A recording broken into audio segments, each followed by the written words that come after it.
Oke teman-teman, berjumpa lagi ya. Kesempatan kali ini saya akan memberikan bocoran ya kepada teman-teman semua ketika akan membuka atau mengawali usaha ataupun berjualan roti goreng dan cakwe ini ya. Tentunya yang saya tahu ya. Nah sebenarnya selain usaha itu beberapa usaha juga pernah saya geluti ya teman. Tapi yang paling konsisten adalah tentang usaha roti goreng ini atau bolang-baling ya teman-teman, dan cakwe. Nah gimana perjalanan saya ini memberikan suatu pengalaman yang kemungkinan ini bisa bermanfaat buat teman-teman semua ya. Tentunya dari membukanya kapan dan di mana, dan kapan yang terutama adalah timingnya itu kapan ya, membukanya itu yang paling tepat. Nah sehingga gini ya teman-teman, saya tuh sering berpindah-pindah, tetapi di situ juga kan ada plus minusnya ya teman-teman. Ya mungkin kalau plusnya itu setiap kali akan buka usaha, persiapan dan lain-lain, itu saya bisa sedikit-sedikit membaca peluangnya kan seperti itu. Tapi minusnya ya karena saya sendiri orang yang kurang konsisten ya teman. Setelah usaha itu biasanya berjalan, itu saya serahkan kepada baik itu teman atau yang lain, atau bahasanya itu karyawan atau apa-apa ya seperti itu. Nah itu yang jadi akhirnya usaha itu terbengkalai dan gulung tikar kan seperti itu. Jadi sebelum saya menceritakan kapan sih yang tepat membuka usaha awal ya teman-teman, saya mungkin sedikit menceritakan pengalaman-pengalaman saya ya teman-teman, di mana saja saya itu pernah buka atau berjualan roti goreng dan cakwe ini atau bolang-baling ya. Nah, pada saat itu ya teman-teman, saya pertama merintis usaha itu adalah di Jogja. Itu tepatnya mungkin sudah lebih dari 10 tahun yang lalu ya teman-teman, ketika saya sedang kuliah. Jadi sambil kuliah saya itu membuka dagangan pertama yaitu di Jalan Pandaian atau di Gelagasari ya teman-teman, di Jogja ya. Itu pertama kali di situ saya bersama teman saya, karena saat itu saya belum bisa sepenuhnya, akhirnya menghandle adalah teman saya. Nah suatu ketika setelah 3-4 bulan ternyata harus saya tutup karena yang megang ini akhirnya apa ya, karena dia pergi merantau ke Jakarta seperti itu, akhirnya tenggang waktu lama. Saya fokus di pecel lele pada saat itu pertama kali saya buka di Yogyakarta ya teman-teman. Nah kemudian yang seingat saya, kemudian setelah selang waktu mungkin hampir setahun saya vakum di bolang-baling, pada saat itu saya berpikiran kembali kalau ingin mengembangkan kembali roti goreng atau bolang-baling pada saat itu ya. Nah kemudian saya pergilah ke Klaten ya. Pada saat itu saya pernah buka di Klaten, itu adalah di Wedi, kemudian di Pasar Serago ya bagi teman-teman yang Klaten, kemudian di Jatinom. Nah ini semua berjalan. Yang paling bagus itu adalah di Jatinom. Nah pada saat itu posisi saya sedang kuliah dan usaha di Jogja juga, sehingga wirawiri ya teman-teman, bolak-balik Klaten Jogja kan seperti itu, ngurusi usaha, ngurusin kuliah, saya memang sibuk sekali. Nah itu sekitar tahun 2010-an ya teman-teman, 2009 2010 ya, setelah vakum ya 2010-an lah seperti itu. Setelah vakum itulah yang berikutnya saya usaha di lingkup Jogja dan Klaten. Nah kemudian setelah itu yaitu kalau teman-teman nanya masalah gagalnya, memang usaha itu setelah berjalan saya berikan kepada teman-teman ataupun karyawan lah bahasanya kan seperti itu. Nah akhirnya ya biasa perselisihan kadang-kadang yang menjadikan usaha itu kemudian runtuh kan seperti itu. Tapi itu sempat lama ya teman, artinya berjalannya itu lama, bukan hanya sebulan 2 bulan, bertahunan seperti itu baru jatuh kan seperti itu. Nah kemudian kalau di Jogja sendiri, setelah itu kan balik lagi saya pernah buka di Surawajan, kemudian di Jalan Kaliurang pernah ya teman, itu bertahan yang lama mungkin 5-6 tahunan kalau nggak salah di Kaliurang itu, di Jalan Kaliurang itu yang paling lama di Jogja ya teman-teman. Nah setelah itu kalau di Jogja itu mungkin itu ya teman. Eh, yang berikutnya saya membuka di Magelang ya teman. Yang di Magelang yang paling lama adalah di Gerabak. Mungkin teman-teman yang dari Magelang pernah dengar ya atau tahu pasar Gerabak. Nah disitulah.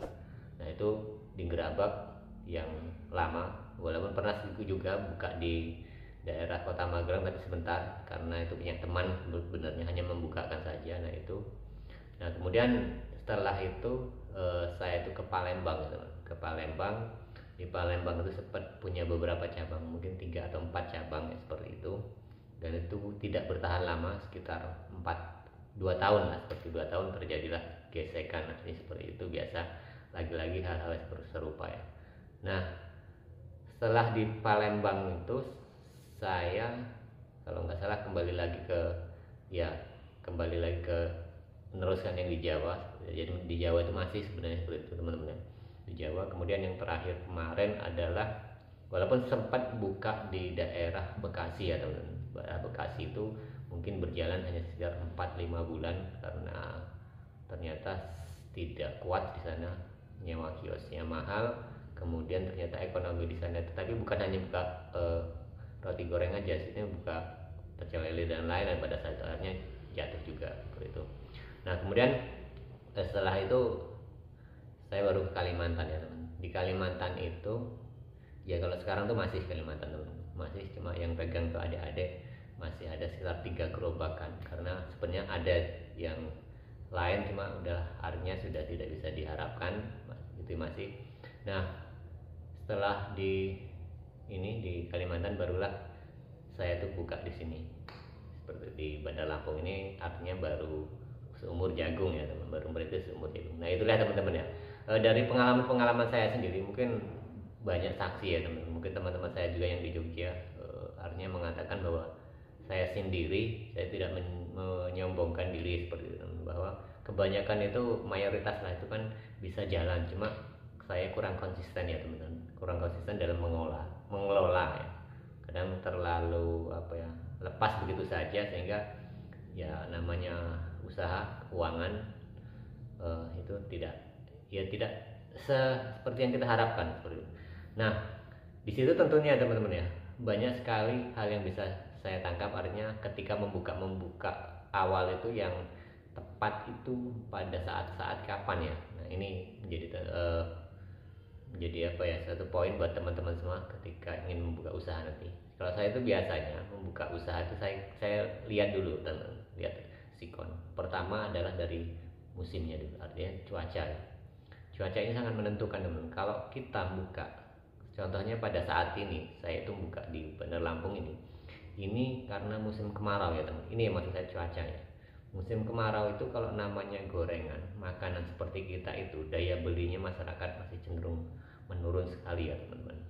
Sehingga ini bisa menjadi suatu prediksi. Makanya saya sendiri di sini ketika buka usaha pertama ini, saya rasa memang berat teman-teman. Pertama kali cuma dapat duit 100.000. Ini pengalaman saya termasuk paling rendah ya ketika dibanding usaha-usaha sebelumnya. Tapi saya juga membacanya karena itu. Pertama saya ketika membuka ini di suasana ataupun di iklim cuaca itu sedang musim kemarau. Itu memang untuk makanan sejenis kita itu memang sulit ya, artinya sulit orang untuk daya beli ya itu sangat rendah. Kemudian memang ekonomi sekarang itu cenderung memang relatif daya beli turun, sehingga menjadikan suatu faktor yang saya usaha sekarang itu agak berat. Tapi ya walaupun faktanya masih bisa jalan, mungkin karena dengan pengalaman yang berikutnya. Yang kedua teman-teman, itu di bulan-bulan tertentu, artinya kita mengikuti siklus cuaca tadi.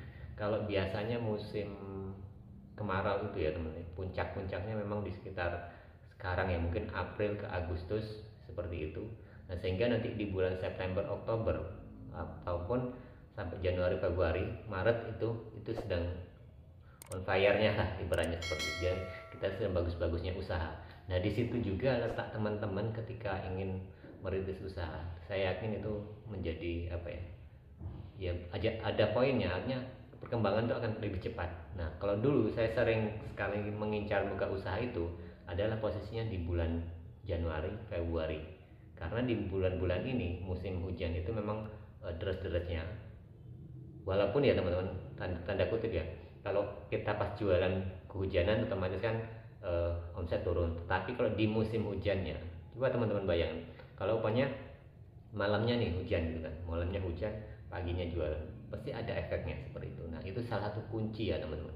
Saya memperhitungkan seperti itu. Dulu kan kalau waktu mungkin 5-6 tahun yang lalu gitu kan, ketika saya membuka itu usaha di Januari, itu biasanya jadinya itu karena Lebaran umpamanya di bulan, kalau besok kan mungkin di bulan April ya, tahun-tahun besok ya teman-teman. Tapi kalau 5-6 tahun yang lalu mungkin kan di bulan Juni, sehingga punya artinya bisa bernapas lebih lah seperti itu. Karena ketika kita membuka di bulan Januari itu nanti bisa berkembangnya 2-3 bulan kemudian, karena siklusnya seperti itu ya teman-teman. Jadi kalau buka pertama nih omset 200, di 2 minggu 3 minggu 300 dan seterusnya, nanti di 2-3 bulan itu biasanya bisa menembus 500 ke sana. Itu yang biasa saya lakukan ya teman-teman. Jadi intinya nanti kalau sebelum puasa menghadap puasa itu ada penurunan ya teman-teman, ada penurunan. Jadi kalau kita yang jualan pagi pasti kalau mepet di bulan puasa atau Ramadan ini semakin menurun sedikit gitu kan. Nah apalagi bulan puasa kalau kita hanya cuma berjualan pagi itu biasanya kita tutup, akhirnya sebulan lebih, bahkan hampir 2 bulan kita libur di Ramadan sama Syawal ya. Syawal mungkin 2-3 minggu setelah Lebaran baru berani buka. Berbeda dengan yang sore. Kalau yang kita yang buka di sore, kan saya di Samarinda seperti itu, karena biasa buka sore, bulan puasa itu malah ramai, mendekati Lebaran itu malah ramai. Tapi itu posisinya di luar Jawa ya teman, bukan yang di Jawa dan Sumatera. Ini saya juga belum begitu paham karena saya pun di sini pagi. Nah jadi itu ya teman, yang kalau teman-teman ingin membuka awal nantinya itu diperhitungkan di cuaca, kemudian di bulan-bulan tertentu. Intinya setelah bulan-bulan kemarau ini, kalau di Agustus, apalagi Agustus. Kemudian yang kedua, jangan teman-teman itu membuka di kisaran setelah Lebaran. Seperti saya ini termasuk kurang pas ya teman. Jadi maksud saya Lebaran, kalau bulan kemarin Lebaran apa? Contohnya nanti lah teman. Pokoknya Lebaran nanti di bulan April tahun depan ya. Bulan April. Jangan teman-teman itu membuka di April Mei. Kalau bisa lepas dari Lebaran haji selang 3 bulan. Nah itu karena ekonomi di situ pun itu mengalami penurunan, bahkan daya beli pun sangat kerasa. Kami yang sudah biasa aja, yang sudah punya usaha, yang sudah punya pelanggan, biasanya itu drop atau teman-teman akan menaikkan ritme penjualan ini stabil itu sangat sulit sekali. Akan ya pasti di bawah standar kita. Upaya sebelumnya, sebelum puasa, sebelum Lebaran kita mendapatkan omset 600-700 ribu sehari ya. Pasti kalau setelah Lebaran itu nanti bisa turun hanya 500, yang mungkin naik situ 5,5, mau ke 600 itu sulit, walaupun mungkin stabilnya di 700 lebih seperti itu. Nah setelah Lebaran haji ataupun ya Lebaran besar seperti itu, yang pernah seperti setelah Lebaran ini ya teman-teman, itu pasti nanti baru akan ada penaikan. Apalagi kalau kebentur pas Lebaran itu di musim-musim anak sekolah, artinya anak sekolah mulai masuk, kemudian biaya-biaya ya namanya kebutuhan sekolah itu mulai banyak dibutuhkan, itu mengalami penurunan di penjualan kita. Jadi jangan heran teman-teman ketika kayak kemarin Lebaran kena di libur panjang, kemudian libur anak sekolah. Nah itu juga sangat mempengaruhi, apalagi kita yang buka awal. Makanya itu menjadi suatu perhitungan buat teman-teman semua ketika akan buka usaha. Nah jadi dua hal itu ya teman-teman yang harus dicermati ketika membuka usaha. Ya kalau nanti saya yakin seperti ini. Saya juga membuka di sini sekarang itu memang kurang pas momennya di bulan Juli, akhir bulan Juli kemarin. Sekarang sudah setengah bulan ya teman. Kemarin sempat naik sedikit, ini agak lemas lagi. Tapi memang bukan hanya saya saja, di lingkungan saya sendiri sekarang itu mengalami penurunan yang sudah mapan, artinya usaha-usaha itu entah usaha bubur ayam, usaha nasi uduk dan lain itu mengalami kuliner semakin lagi turun-turunnya. Dan mungkin nanti di bulan-bulan depan saya yakin ada peningkatan kan seperti itu. Jadi itu hanya sebagai prediksi karena berdasarkan pengalaman yang pernah saya lakukan ya teman-teman. Nah jadi itu sedikit sharing saya teman-teman, kemungkinan bisa berguna buat teman-teman semua, dan ini juga menjadikan sesuatu pembelajaran saya ya teman-teman ketika saya juga usaha-usaha berikutnya. Karena sekarang saja saya tidak ada kegiatan mau ke Kalimantan terlalu jauh, sehingga saya memaksakan diri harus buka bulan ini sebagai untuk kegiatan.